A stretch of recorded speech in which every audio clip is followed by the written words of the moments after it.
2016 ഒക്ടോബറിലെ Muscat സന്ദർശനം. കറകളഞ്ഞ communist നേതാവ് സീതാറാം യെച്ചൂരിയുടെ ഏക ഗൾഫ് സന്ദർശനം ഇത് മാത്രമായിരുന്നു. ഇന്ത്യൻ സോഷ്യൽ ക്ലബ്ബ് കേരള വിഭാഗം സംഘടിപ്പിച്ച ശ്രീനാരായണ ഗുരു അനുസ്മരണമായിരുന്നു ചടങ്ങ്. യെച്ചൂരിയുടെ പ്രസംഗം കേൾക്കാൻ മസ്കറ്റ് വാദി കബീറിലെ ക്രിസ്റ്റൽ സ്യൂട്ടിൽ അന്ന് വലിയ ജനക്കൂട്ടമെത്തി.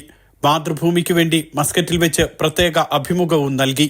ഇതിനുശേഷം പലതവണ പ്രവാസി സംഘടനകൾ വിവിധ ഗൾഫ് രാജ്യങ്ങളിലേക്ക് ക്ഷണിച്ചെങ്കിലും അദ്ദേഹം സ്നേഹപൂർവ്വം നിരസിച്ചു. അടിയാളർക്കും അധ്വാന വർഗത്തിനുമായി ജീവിതം സമർപ്പിച്ച സമര പോരാളിയെ വേദനയോടെയാണ് പ്രവാസ ലോകം അനുസ്മരിക്കുന്നത്. ഇടതുപക്ഷ മതനിരപേക്ഷ ശക്തികളെ സംബന്ധിച്ചിടത്തോളം സഖാവിന്റെ വിയോഗം തീരാ നഷ്ടമാണ്.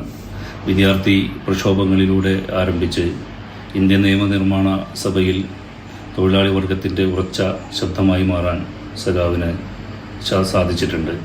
Sharjah Indian association president Nisar Thalangara, Abu Dhabi Kerala social centre president AK Beerankutty, Indian social centre Al Ain president Rasal Muhammad, Malayali Samajam general secretary MU Irshad തുടങ്ങിയവർ അനുശോചനം അറിയിച്ചു.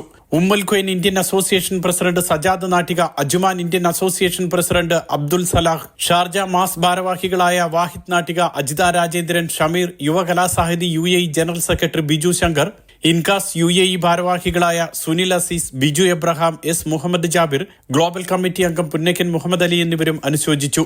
ഓർമ്മ ദുബായ് സ്ഥാപക നേതാവ് കൂടിയായ NK Kunhammad, Simon Samuel, KMCC UAE president Puthur Rahman തുടങ്ങിയവരും അനുശോചനം അറിയിച്ചു.